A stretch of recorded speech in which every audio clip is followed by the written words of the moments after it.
আসসালামু আলাইকুম রহমতুল্লাহ বারাকাতু। সবাইকে শুভেচ্ছা। সবাই কেমন আছেন?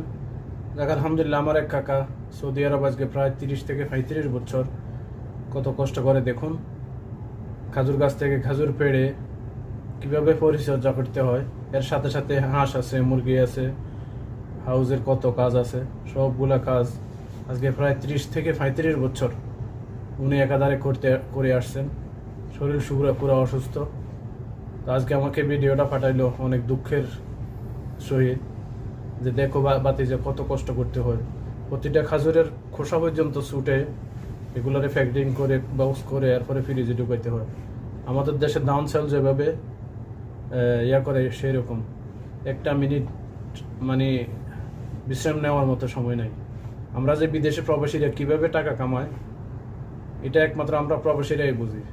তো ভিডিওটা দেখে অনেক কষ্ট লাগলো যে আমাদের দেশে মহিলাদের কাজ, ওনার বয়স বর্তমানে মনে হয় প্রায় 40-45 না বেশি হবে, 50-এর উপরে হয়ে যাব।